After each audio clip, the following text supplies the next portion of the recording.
Things were looking bad, but I wasn't ready to give up hope just yet. There were still other windows and at least one more door somewhere for me to try. So, shaking off the sinking feeling, I turned around once more and headed back through the sitting room, this time going to the opposite side. The next room I entered was the kitchen. Immediately, I started looking through the drawers for anything that could be useful. Bingo. So, he hadn't thought of everything. There was a knife. Very dull, albeit, but a knife nonetheless. Grabbing my new weapon tightly, I worked my way to the back door. As I feared, it was locked just like the front, and the windows were also locked and barred. I went from room to room until I had come to terms with the fact that there was no way out up here, which left me with only one option, no matter how unattractive. If I wanted to live, I would need to take the elevator Dr. Locklear had used earlier, and hope he's so busy with his current victim that he doesn't notice me looking around for another way out. It took me a moment to gather my courage before returning to the sitting room once more. The last doorway I had not yet walked through was the one through which Locklear had disappeared earlier. Cautiously, I peered around the corner.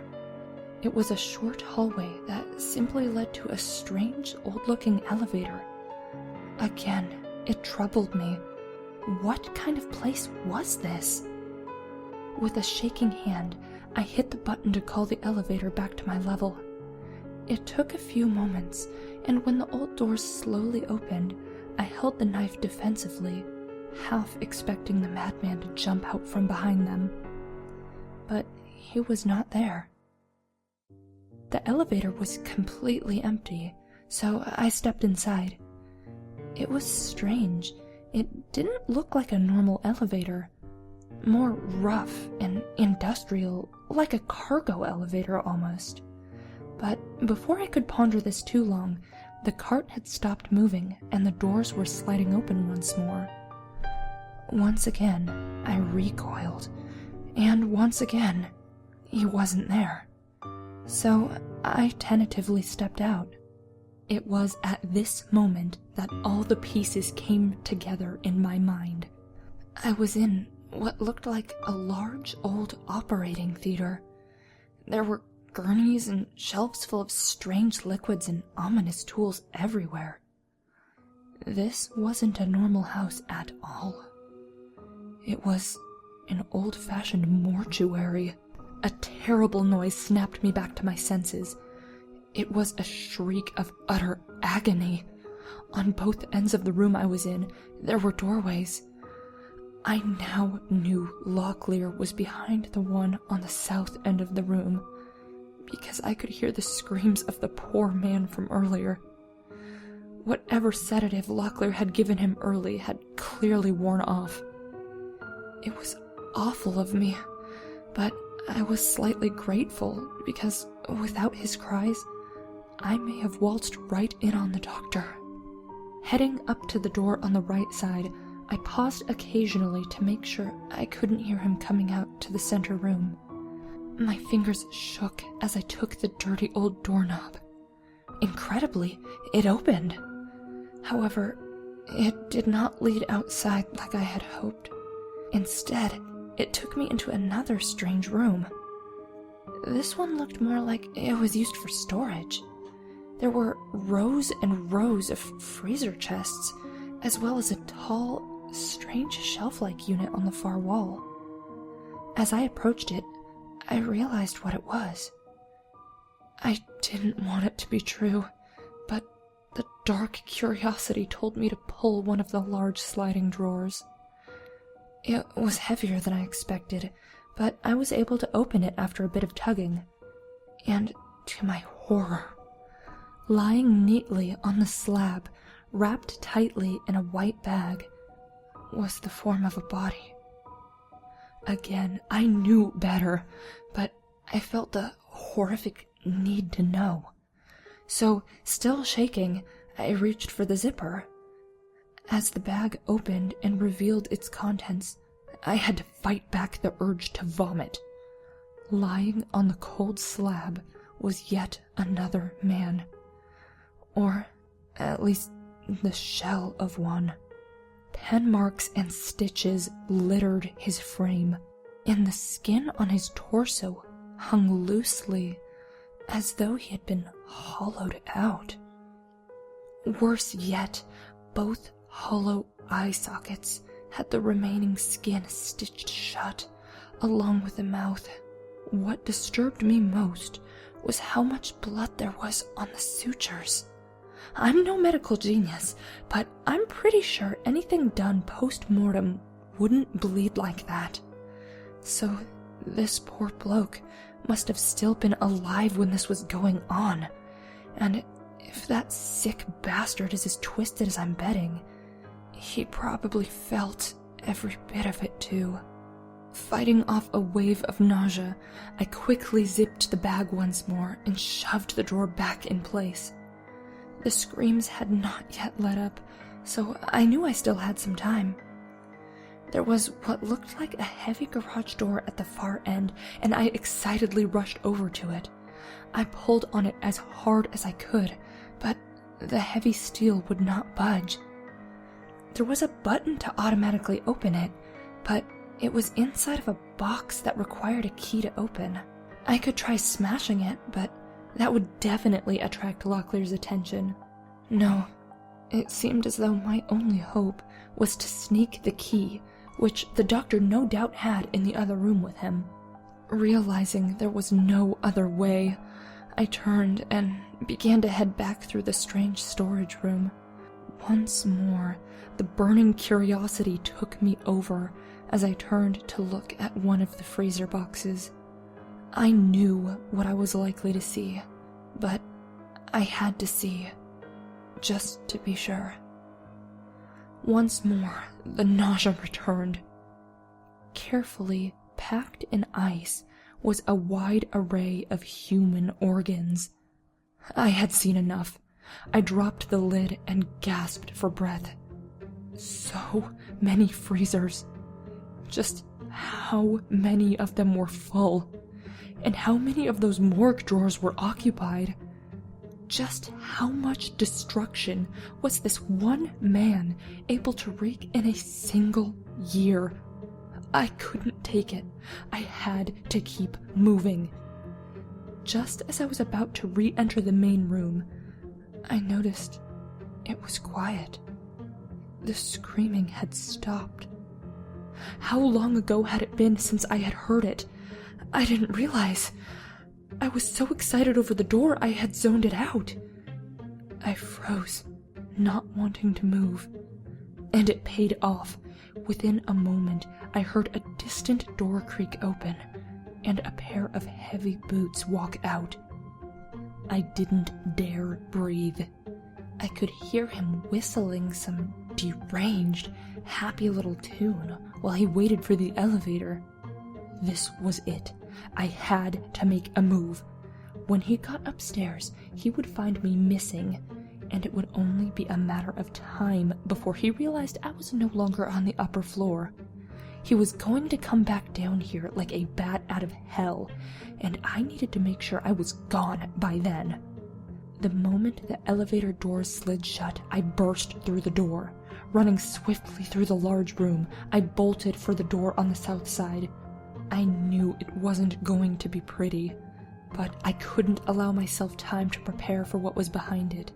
It was now or never, so I threw myself through the next door.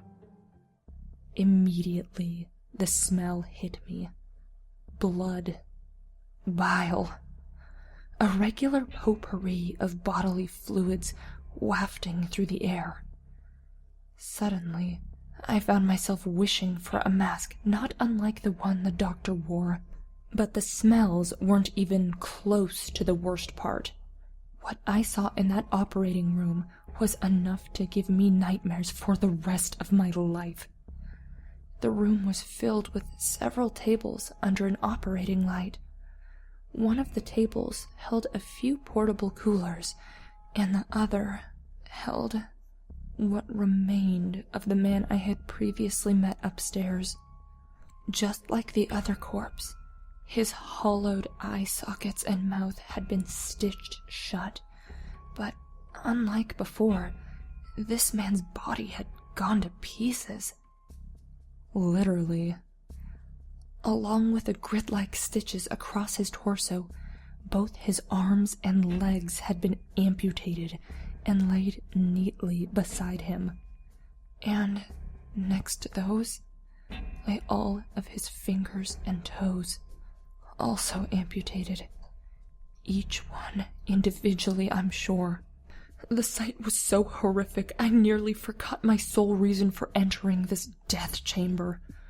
Quickly, I averted my eyes from the nightmarish scene and instead started scanning the room for the keys. Tools, chemicals. Aha! He had left his bag on one of the tables to the side.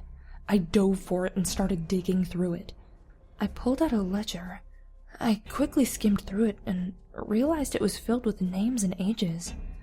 These couldn't have been his victims, since they all seemed to be fully grown. The ages next to the names were primarily those of young children. The list was so long. I kept flipping pages, but it never ended, so eventually I just tossed it aside. Equally baffling was a delicate silver locket. Strange as these things were, I couldn't afford to waste any more time pondering them. After all, he was a madman, and there was likely no reason to them I could understand. After rummaging around desperately for a few minutes, my hand finally grasped the familiar cold surface of a metal key. Throwing the bag aside, I turned to run back to the heavy door. But I had run out of time. Just then, the elevator doors slid open, and I heard the heavy bootsteps echo through the room beyond. "Well, this was unexpected, Mr. Claymore," he called from the center room. "I really should have paid better attention to the state of those old restraints. My mistake. It won't happen again. But playtime is over. It's time to start prepping you for your operation." My chest heaved in terror. Maybe I could just run past him and out to the door. No, that wouldn't work. I'd still have to unlock it and wait for it to open. He'd catch me by then. Perhaps I could charge him. I had a knife after all. But his next words sank that thought as well. "How clever of you to grab that old knife. Though I must admit it won't do you any good. My reflexes are phenomenal, and at the risk of gloating, I must say my strength is nothing to sneeze at either. I could easily disarm a man of your size and sedate you with this needle I have in my hand before you could even land the first blow. Now, enough of this silliness. If you behave yourself, I may give you a special treat and anesthetize you before your procedure. Unlike your little friend in the other room, you wouldn't have to feel a thing. Can't beat that offer." Thoughts flooded my mind. There was no way I would just surrender myself like that. No, I'd fight until the end. If he searched the storage room first, I could take the elevator up and hide, and then take the elevator back down while he was looking and escape. But my hope deflated. His footsteps were approaching the room I was in. Frantically, I looked around for an escape. There was another door at the end of the room. Without thinking, I bolted towards it and threw myself at it. I don't know what else I could have done differently. That door was just a storage closet. Sure, it has a lock, but even on the extremely slim chance that he doesn't have the key, the thin door is easy enough to break down. My hope is that he'll move on to another area to look for me. But If he realizes I'm in here, I feel as though he'll probably toy with me for a while. That seems to be his style. I pray that I'll be able to outsmart him somehow and get out of here, but I am so scared. I'm out of time to write this. I hope it reaches someone. It has to. I can hear that demented chuckle again. Wish me luck.